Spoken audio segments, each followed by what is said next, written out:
بسم الله الرحمن الرحيم الحمد لله نحمده ونستعينه ونستغفره ونعوذ بالله من شرور أنفسنا ومن سيئات أعمالنا من يهده الله فلا مضل له ومن يضلل فلا هادي له وأشهد أن لا إله إلا الله وحده لا شريك له وأشهد أن محمدا عبده ورسوله ما بعد فإن أحسن الكلام كلام الله وخير الهدى هدى محمد صلى الله عليه وسلم وإن شر الأمور محدثاتها وكل محدثة بدعة وكل بدعة ضلالة وكل ضلالة في النار. So the last time that we met, we were discussing the issue of al-qadr, al-qada wal-qadr, and in the last lesson that we had, we were looking at the different groups who deviated on the subject of al-qadr. And so from them we said there were those who were the extremists in denying al-qadr, ghullatul qadariyya, and we said that they said that Allah subhanahu wa ta'ala does not know the actions of His servants before they occur. So they denied the knowledge, Allah's prior knowledge of events. So they denied this from Allah subhanahu wa ta'ala. And in fact they denied all of the levels of al-qadr, so they were the extremists in al-qadr. Then we had what we call the main body of the qadariyya, who are the mu'tazila, because they took this innovation in the 2nd century and they carried it. And so they denied the first two levels of al-qadr. So they said that Allah has knowledge of everything that will occur, and they said that Allah has written down everything that will occur. But as for Allah willing the actions of the servants and Allah subhanahu wa ta'ala creating the actions of the servants, they denied this. They denied these two levels of al-qadr. Then we had so these were the people who denied al-qadr. On the other side we had the people who exaggerated in al-qadr. So from the first of those groups, who are the extremists, are the Jahmiyyah. They said that everything that takes place is the action of Allah subhanahu wa ta'ala. That everything that everyone does is forced by Allah subhanahu wa ta'ala. No one has any choice, and it is the actual action of Allah subhanahu wa ta'ala. And wa alaikum assalam. And then we had the Ash'a'ira, the Ash'aris, and they said that, again very similar to the Jahmiyyah, and they said that the actions of Allah, that they are what takes place amongst the servants, that this is the action of Allah subhanahu wa ta'ala. It is Allah who is really acting, but the servant really is just a place or a repository in which those Allah's actions are taking place, and the servant gains a benefit or a reward for what Allah does in or through the body of that servant. So the point being that these were the groups who deviated and went astray, and they went astray in the 4 levels of al-qadr that we discussed. We discussed some other issues connected to that, to do with Allah's wisdom, hikmah, Allah's justice, and the issue of qudra. So today we want to finish off this discussion, inshallah ta'ala, with another topic which is connected. And this topic, when we look in the books of Aqidah, it is referred to as al-istita'ah. Al-istita'ah. So when you look in the books of Aqidah, you will see that they will often discuss an issue which is called al-istita'ah. Al-istita'ah means having the ability or the power. And likewise, so what does this relate to?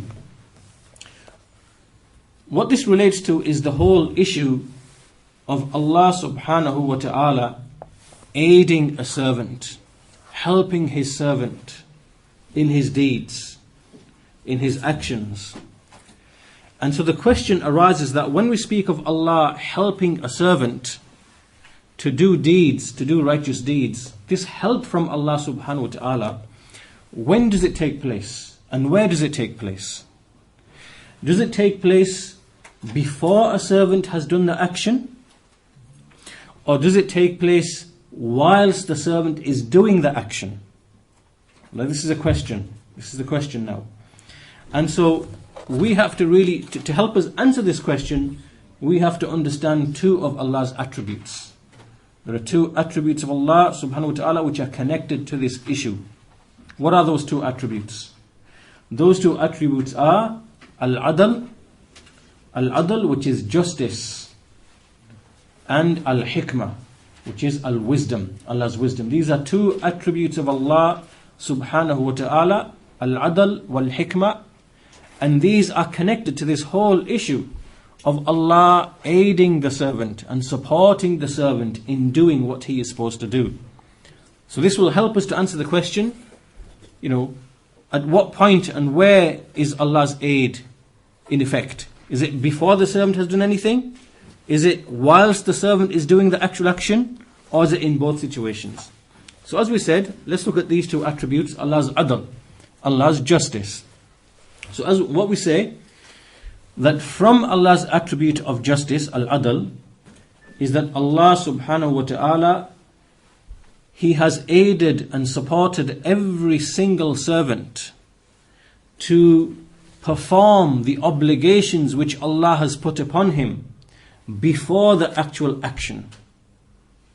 Now what does this mean? This means that Allah subhanahu wa ta'ala has given the people intellect. So a person has aql, with which he can understand and which he can distinguish between right and wrong. Likewise, Allah subhanahu wa ta'ala has given to the people the fitrah. The fitrah is something that is inside, it is the natural disposition, it is something by which we know that something is right and something is wrong, to a certain degree. That worshipping Allah alone is the truth. And how we know that whether something is oppression or something is justice, things like that.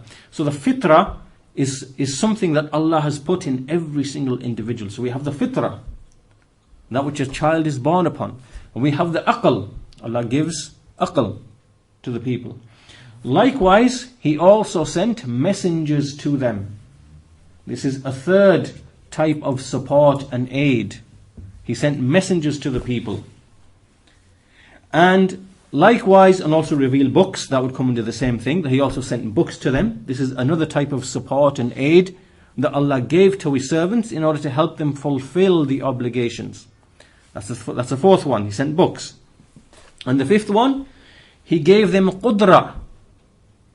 He gave them qudra, meaning that we actually have ability and power and means by which to do actions. We have qudra, we have limbs, we have power, we have ability.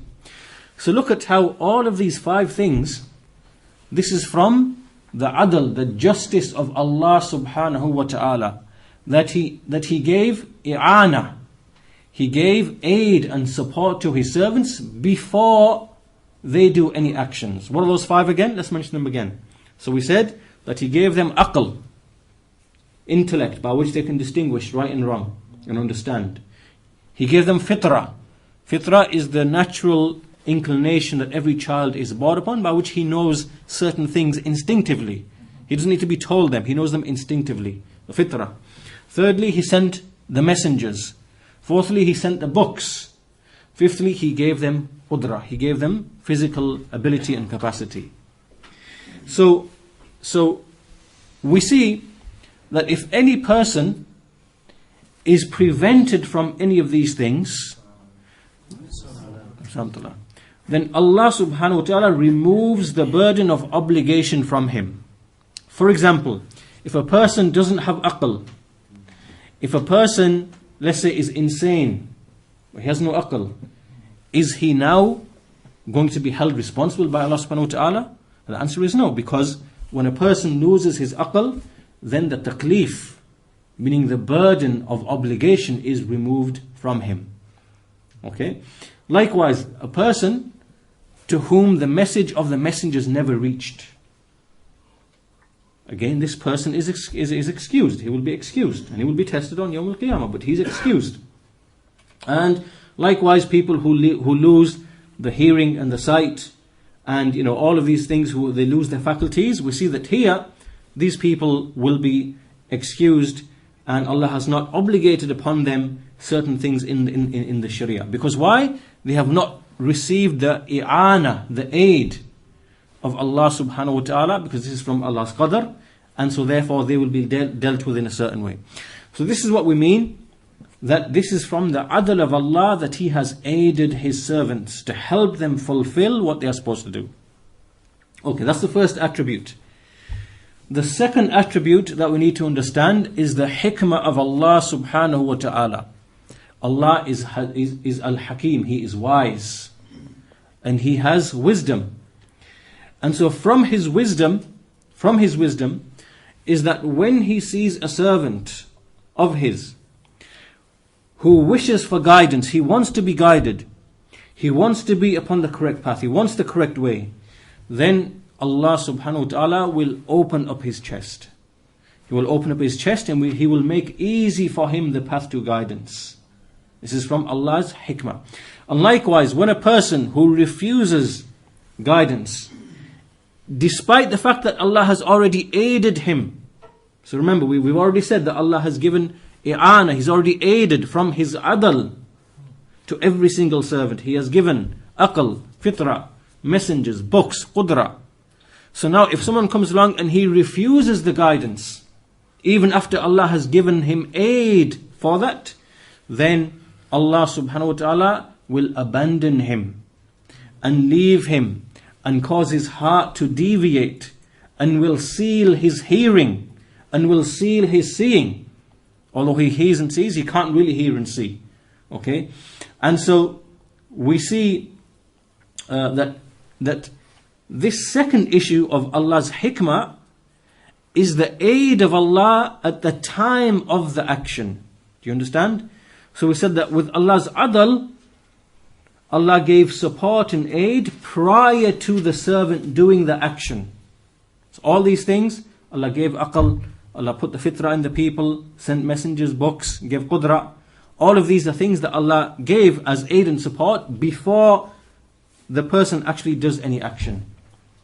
Then, this is Allah's adl. As for the hikmah, this is at the point of a servant doing an action.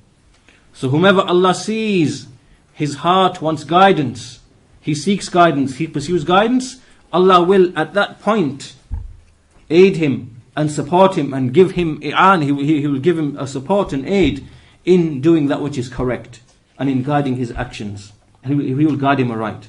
And the one who refuses the guidance, despite Allah aiding him in all those ways, then at that point Allah will abandon him, cause his heart to deviate, seal his hearing and seeing, and so on and so forth. And this is what we mean when we speak of Allah's aid at the time of the action. So now we have two issues, as we said.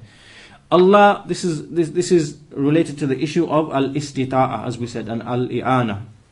The servant having the ability and Allah aiding the servant. Okay, so we have the adl of Allah and we have the hikmah of Allah. From the adl of Allah, justice is that He aids a servant before he does anything. And from the hikmah, the justice of Allah, the wisdom of Allah, is that at the point of the servant doing the action, He will help him either way, one way or the other. If he accepts guidance, Allah will open up his chest. If he refuses guidance, Allah will misguide him. Okay, so this is Allah at the point of the actions of the servants. Okay, so now this is the position of Ahlul Sunnati wal Jama'ah. What is the position of the groups who went astray? Because this is the whole point of this discussion, to make sure that we understand these affairs. So the Mu'tazila, they said Allah subhanahu wa ta'ala, they accepted Allah's adl, and they said that Allah has indeed aided the servant before he does any action. Allah has sent books, messengers, gave aql, gave fitrah. So they affirmed this part, this aspect, this attribute of Allah subhanahu wa ta'ala. Or as in the sending of the messages and so on and so forth. And then, as for the aid of Allah at the point of doing the action, they rejected this. Why did they reject this? Because they said that if Allah was to aid some people but not aid other people, how can this be just? How can this be justice? It wouldn't make sense. So they denied the second part, the hikmah of Allah, as in Allah aiding some people who pursue guidance and misguiding some people who don't want guidance, who want misguidance. So they said this doesn't make sense. this would mean that Allah is unjust. Well, how can Allah help some people and not help other people? This does not make sense. So therefore they said that we affirm that the servant has ability and power and is aided before the action, but not during the action. Rather the servant, that he does everything purely from his own accord. That the servant creates his own actions. Allah is not, there's no role of Allah subhanahu wa ta'ala when a servant actually does his action. So from this angle, this is why we say about them that they really affirm two creators, a creator of good and a creator of evil, because essentially they are saying that a servant creates his own actions. Because they were trying to, get this idea of justice, because they were trying to say that justice can only be when a servant acts on his own accord, outside of the will of Allah, outside of the Allah giving him, Allah willing his actions and creating his actions and so on and so forth, and aiding him and supporting him in what he is doing, outside of that. So this was the Mu'tazila. As for the Ash'aris, then they said, what they said is that a servant is aided by Allah subhanahu wa ta'ala only at the point of doing the action. And then they exaggerated in this issue to such a degree that it was as if Allah is the one who's doing the action and the servant is not really doing the action. Okay? And what they were trying to do is they were trying to say that everything that takes place is in fact done by Allah subhanahu wa ta'ala. And that this is from the tawheed of Allah subhanahu wa ta'ala, to describe every action only to Him. And that if we were to ascribe any actions to other than Allah, this would conflict with tawheed. So they now exaggerated in another direction. They said, that's it, what they mean by this is, for example, let's say a person is going to give charity or he's going to pray, then in reality the qudra behind doing the action is something that was created by Allah there and then at that point. And the servant didn't really have any real role in it at all. So really the action is actually that of Allah subhanahu wa ta'ala. Right? So this is the end result of what they were trying to say and what they were trying to do. So the Mu'tazila basically, they said, the person is the one who is doing the action of his own accord outside of the will and the creation of Allah. And the Ash'ariya, they said that actually it is the action of Allah subhanahu wa ta'ala. And really the servant has very little role in it. So they went to the other extreme. So in other words, when a person prays, it is essentially Allah who is doing the action. When a person fornicates or drinks, it is essentially Allah doing doing the action or performing the action. Essentially, this is the kind of idea that we are moving towards when they exaggerated in this issue of this issue of the power of Allah subhanahu wa ta'ala. So this leads us then to come to the summary. What do we say? Ahlul Sunnati wal Jama'ah say Allah has aided a servant before he does any action and whilst he does the action. Right? So we affirm. And this is from the adl of Allah and the hikmah of Allah. Allah is just and Allah is wise. These two things combined mean that Allah sent us messengers and books, gave us aql and fitra, and gave us qudra. So He gave all of this to us from His justice. And then when He saw the one who wanted that and pursued that guidance, then He guided him even further. He gave him aid and support. And when He saw the one who refused all of that and didn't want any of that and turned away from that, then He misguided him and sealed his heart out of wisdom. All of this is from Allah's wisdom. Right? So this is how we tie everything together. Everything makes sense. Everything is just, is from Allah's wisdom.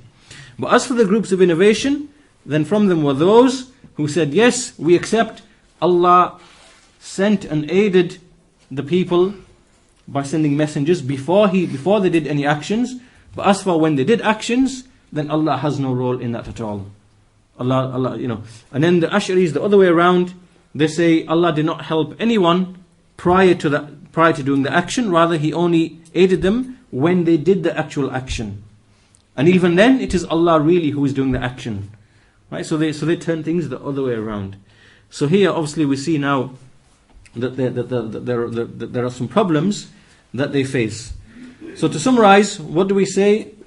When we explain things in this way, there's no conflict between what Allah creates in the creation and what takes place, and Allah's adl. The fact that Allah is just and what we see taking place around us. There's no conflict between this and that. Allah is the creator of everything, and He does not wrong anybody in the least. So whether someone is guided, whether someone is misguided, no one has been wronged in the least. Right? So we can reconcile between these two things. Whereas the Mu'tazila have a problem, and the Ash'ariyah, they have a problem. They can't reconcile between these two things. Okay, we put these two things, that Allah indeed creates everything, even the actions of the servants. The Mu'tazila can't understand this. To them, if Allah creates the actions of the servants, where's the idea of justice gone? To them, this is a conflict, right? And to the Ash'aris, Allah is the doer of everything. Because this is only from Tawheed. How can you say a servant has his own qudra, which has its own effect? Right? So they're trying to say that everything is Allah's action again, which is an exaggeration, which is not the truth. Also, that's the first point. The second point is, there is no conflict between the Sharia, what Allah commands, and between Al-Qadr, what takes place. Allah has commanded us, right? There's no conflict between that and between Al-Qadr, in the sense that Allah has given us power and choice. We have Qudra, we have Ikhtiyar. We have the ability to choose and to act. There's no conflict between these two things. They actually come together. So the Sharia by which He said, do such and such, and keep away from such and such. And likewise, the Qadr by which He gave us the Qudra, there's no conflict between those two things. Likewise, there's no conflict between Allah creating the actions of the servants. So Allah created all of our actions. What we do is a creation of Allah subhanahu wa ta'ala. There's no conflict between that and between the fact that we indeed do have our own power and ability by which we do those actions. Because Allah created the servants, and the servants have the power over their own actions. Okay? We bring these two things together. There's no conflict, there's no contradiction. Allah created us and gave us power. From that power, we choose to do actions. So Allah is the creator of all of the actions. There's no conflict. Okay, there's no conflict between any of that. As opposed to what the Mu'tazila say. The Mu'tazila say, how can Allah be the creator of the actions? Where then does the idea of justice come from? No, we don't believe this. We believe Allah knows and He wrote. But as for willing and doing, the servant does that outside of Allah's control and power. Right? Because they can't reconcile all of these things with the idea of justice. The fourth point, there is no conflict and contradiction between Al-Qadr and the ways and the means, the asbab.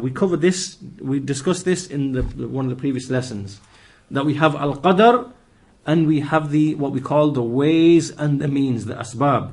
There's no conflict between these two things. Because Allah has determined, the best way to explain this is to say, let's say for example that Allah has willed 50,000 years before He decreed the creation that Abdullah is going to have a child. This now is decreed, this is from Allah's qadr. But then Allah also created the asbab, the ways and means. And the ways and means to have children is through marriage. And so on and so forth.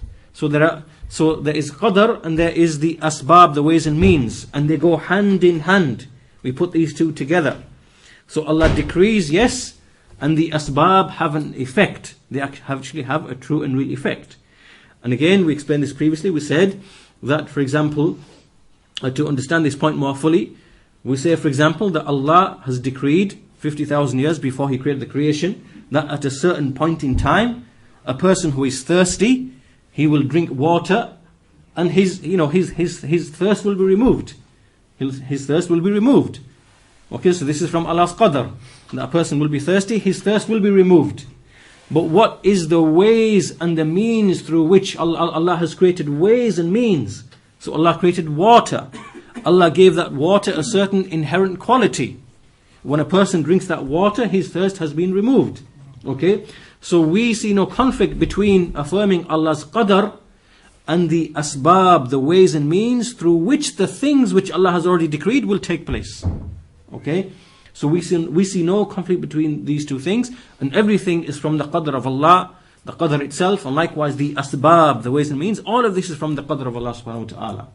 So we put all of these things together, whereas again, the other groups who deviate, they see this as a contradiction. So they would say, for example, as I explained before in a previous lesson, that like the Ash'aris, they will say that when a person drinks the water had nothing to do with removing the thirst. Rather, Allah created the removal of the thirst at that point in time to coincide with the drinking of the water. So they deny that Allah has put inherent properties and qualities in things. And this is incorrect, this is false, this is not true. Okay, so we as Ahlul Sunnah, we see there's no contradiction between Al-Qadr and the Asbab, the ways and the means, between the Qadr of Allah and between the Asbab, the ways and means that He puts in the creation. So all of this, inshallah, is centered around the discussion as to how Allah aids His servants to help them do the obligations which they are supposed to do. Right, so this ends our discussion of al-istita'a and al-i'ana. We now come to the final point, inshallah, in our discussion of al-qadr, which is, okay, what about the arguments where a person uses al-qadr to justify his actions or to justify his behavior? This is what we call al-ihtijaj bil-qadr. Al-ihtijaj bil-qadr, meaning to use al-qadr as an excuse, as an argument to justify one's behavior. And so we have a principle as Ahlul Sunnati wal Jama'ah. We have a principle that is mentioned by the scholars, and they say al-ihtijaj bil-qadr ala al-musiba.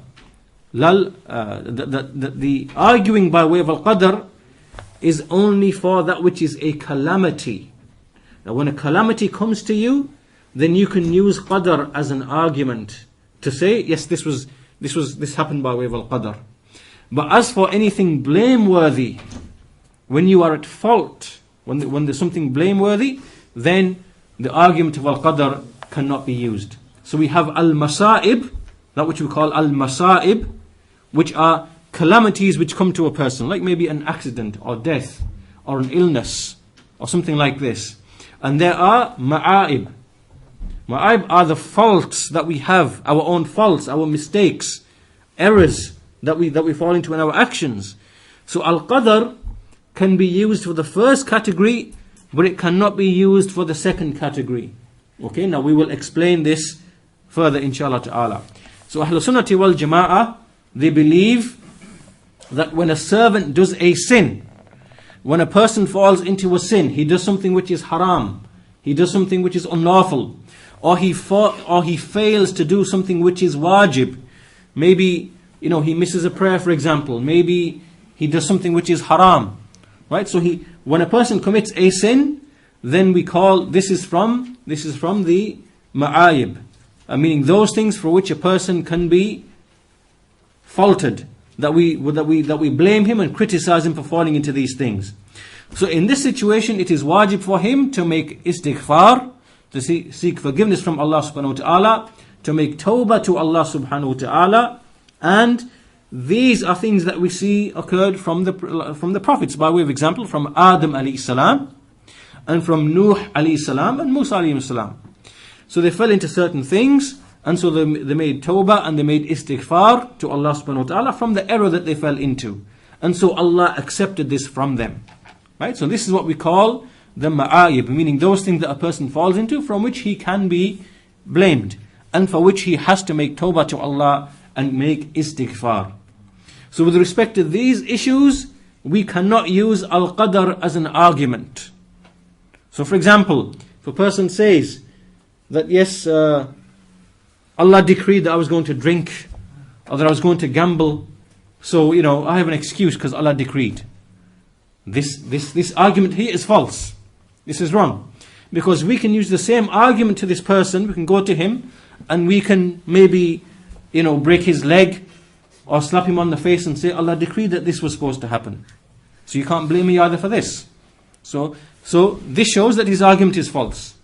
Because if he then argues and says, no, this is injustice, then you've destroyed your argument. Because then it is also injustice for you not to follow what Allah has ordered you to do. So your argument doesn't follow. This is wrong.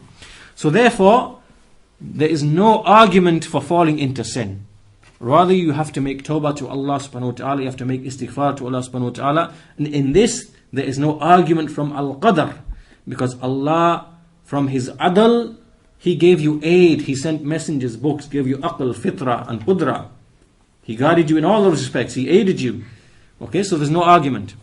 However, there are other things that Allah has decreed, which might result, which Allah brings about as a result of people falling into sin.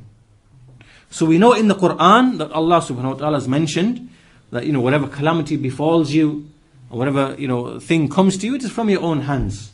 It is from what your own hands have earned. So we see that the scholars mention that whatever we see of calamities, of illness and sickness and disease and loss of life and natural disasters and so on and so forth, all of this really is from Allah's wisdom in punishing the people and purifying the people for what their hands have earned. So these are what we call the masa'ib. These are now the masa'ib. These are the calamities that we see happening around us. So now with respect to the masa'ib, these masa'ib happen why? Because of a wisdom from Allah subhanahu wa ta'ala. There is a wisdom behind them. That's why they take place. And they are from Allah's qadr. With respect to these issues, it is permissible for us to use qadr as an argument. It is permissible to use al-qadr as an argument. And this is how we understand the action of Adam alayhi salam when he used the qadr of Allah as an argument. That it was decreed for him to be expelled from paradise. This is now a musibah. This is a calamity. But Allah had decreed it before. So when he argued with Musa alayhi salam, then his argument by way of al-qadr for a musibah was correct. But he did not use qadr as an argument when he disobeyed Allah subhanahu wa ta'ala by taking from the tree. You see the difference? So for the musibah, for the calamity, it is permissible for us to use al-qadr as an argument.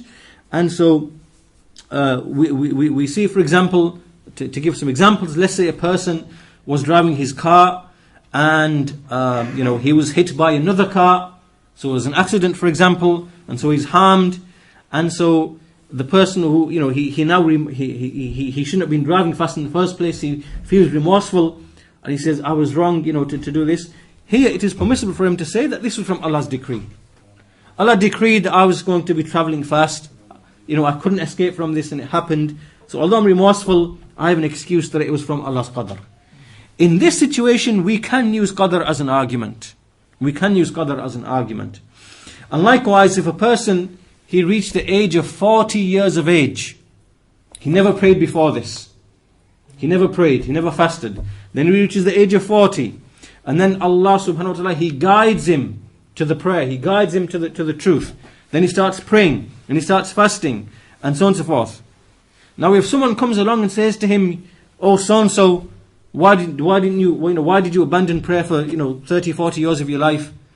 This is wrong. Because that person can use qadr as an argument. He can say, well, Allah decreed, whatever Allah decreed happened.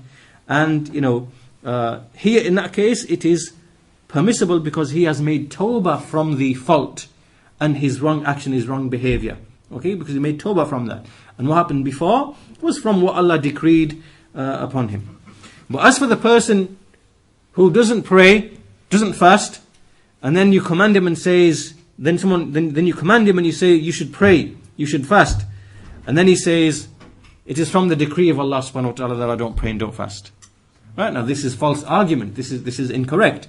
Because now he's using al-qadr to justify his fault and his sin and his disobedience. And this is misguidance. This is clear misguidance. So what do we take from this? We take from this that with Ahlul Sunnati wal Jama'ah we have a principle that we can use al-qadr as an argument for the masa'ib, for the calamities that happen and befall, that we see happening all around us.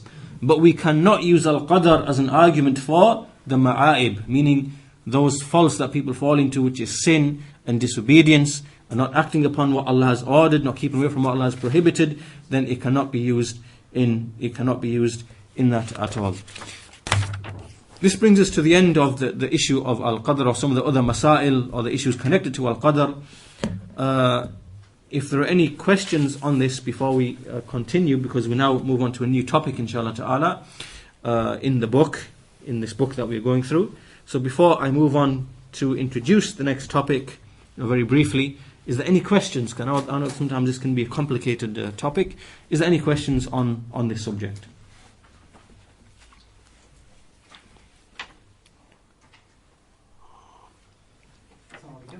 You mentioned at the beginning of the class adl, and then you mentioned that it's given prior to the person doing the action. Did you say that al-qudra? What was it? Yeah. So what we are speaking of here is basically we're talking about al-i'ana. We are speaking about Allah aiding His servants prior to them doing anything or doing any actions. Al-i'ana. Al-i'ana. Al-i'an. This is what we call Allah's aiding and supporting. Sorry. What was al-adl? Al-adl is justice. Al-adl is the justice of Allah subhanahu wa ta'ala in giving aid and support to His servants. Okay. By those 5 things. Yes. Akal, fitra. That's right, yeah. And is al-adl given... Oh, sorry if I'm getting it wrong again. Is al-adl given prior to the person doing the action? No. Is that al-i'ana? Al-adl is the attribute of Allah subhanahu wa ta'ala. Okay.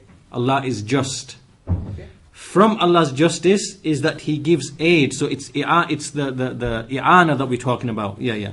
Meaning Allah's aid that He gives to the servants. Okay. Yeah. So al-i'ana is the thing that is given prior to yes. the person doing the Yes. action. And from that i'ana is the aql, fitra, messengers, books, and qudra, meaning that He has given us physical ability, right, by which we can act and do things and so on and so forth.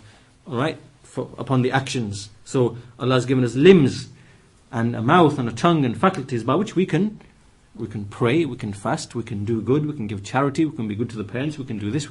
All of this is the qudra that Allah has given to the servant. So in all these ways, Allah has aided the servants. This is from Allah's adl. He's just. Yeah. And at the end, you mentioned about al-ihtijaj. Al-ihtidaj bil-qadr. That, for example, you were giving a misal about a person that doesn't read for 40 years. Yeah. And then he starts reading. Yeah. Now, can he blame that on Right. al-ihtijaj? At the time of him not praying, Yes. obviously he is to blame. Yes. Right. Yeah. But when Allah guides him Yes. and now shows him the right way, Yes. right? Now he can say, yes, indeed, it was from al-qadr. So That Allah had decreed. Yeah, so this was like a bit of a complex example to give, because it really has 2 elements to it, really. Yes. But at the point where he was not acting, if he had tried to use the argument of al-qadr, we would reject it from him. We would reject it from him. But now that Allah has guided him to the truth, he started praying, realized the error of his ways. In this case, now he can argue, then yes, indeed, it was from the qadr of Allah that I didn't used to pray, but alhamdulillah, Allah now guided me, so now this is acceptable. Yeah, now this is acceptable because, yeah. Same example, you mentioned the second part, like, because he's done tawbah, that's why he can't use it. Yeah. What happens if he's not prayed for 40 years, then he starts praying, but he doesn't make the tawbah, then can he still use the same argument? No, I mean, if he starts praying, essentially that would count as a tawbah, If he started praying again, that would really count as a tawbah and changing his ways. So it wouldn't really change the argument here, which is that, he could argue that yes, it was from Allah's qadr that I didn't used to pray, but now I'm praying. So it wouldn't really change the situation.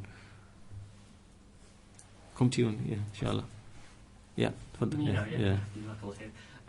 You mentioned the distinguishment between the differences of arguing for al-qadr with musibah, calamities. Yeah. I think I've distinguished in my head, I don't know if this is correct, Yeah. that you can blame al-qadr when it's past, and when it's present and future, you can't. Is that correct?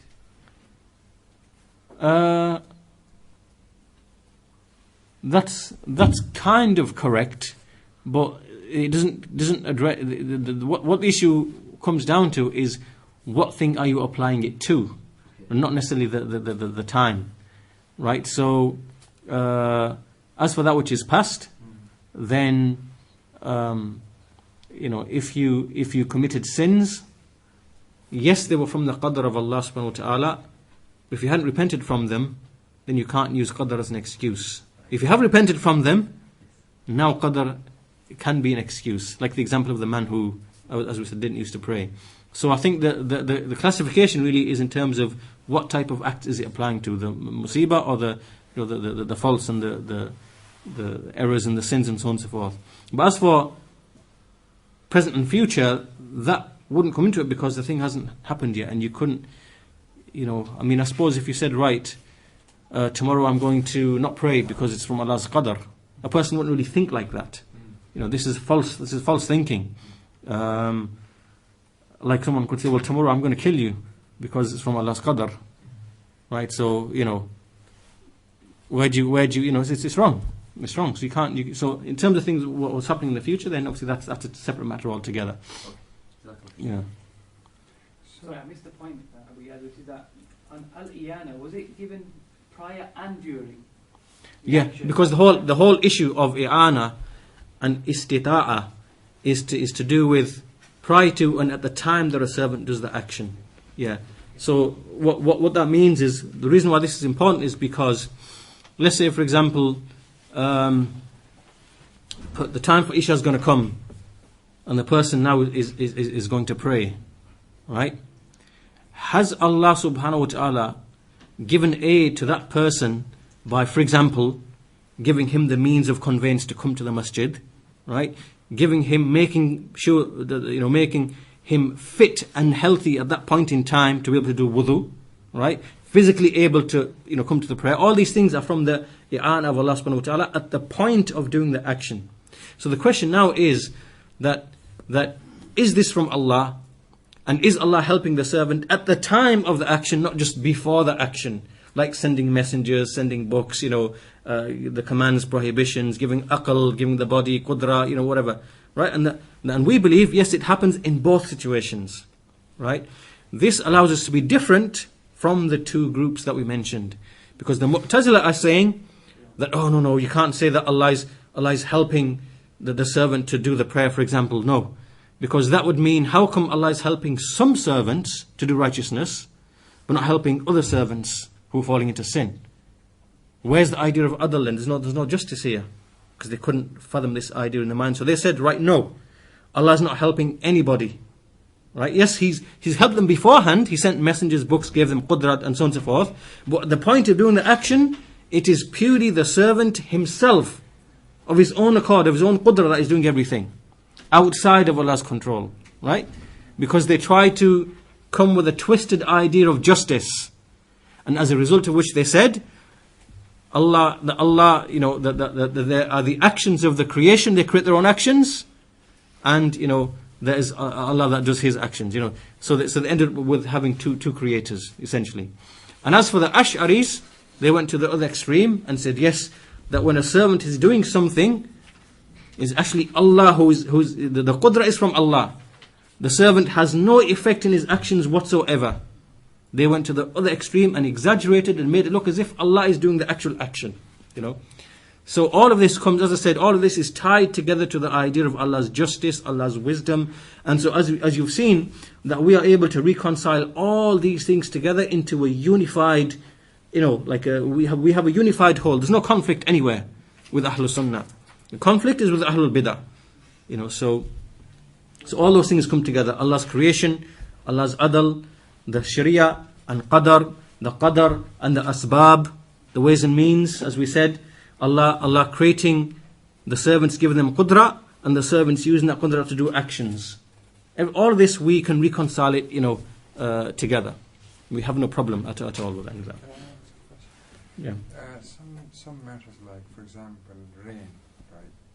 When it starts we say it's rahmah. Yeah. But if it's raining for 3 days we say it's musibah. Yeah. I mean, where do we draw the line? With ulama, any guidance on this? Yeah, so your question was that sometimes we know that rain can be a blessing, sometimes rain can be punishment.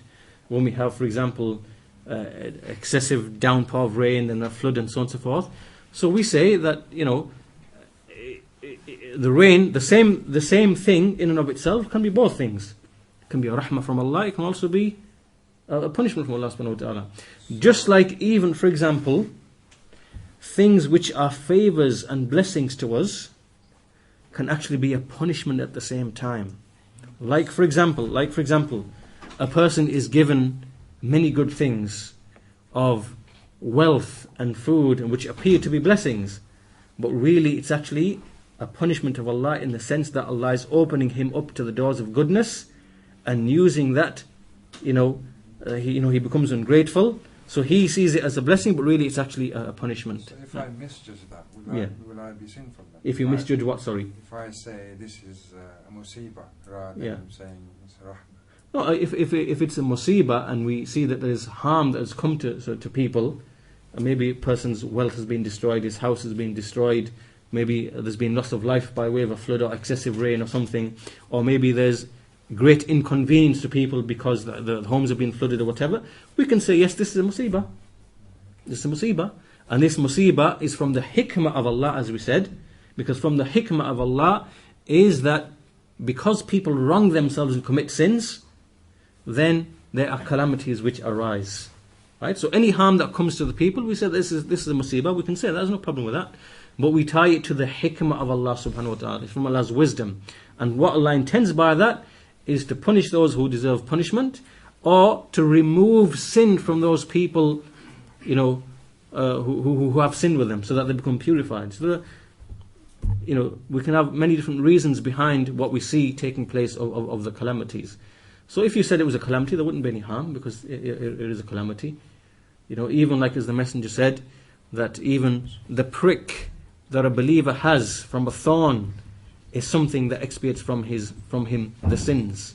In hadith, likewise the Messenger said that how amazing is the affair of the believer. In all of his affairs there is good. If some blessing or favor comes to him, he praises and thanks Allah, and that is good for him. If a calamity comes to him, he has patience, and that is good for him. So there's no harm in describing something as a calamity when it is a calamity and it brings harm upon the people. The issue comes down to is that it's from the hikmah of Allah, and Allah could be intending different things behind that calamity.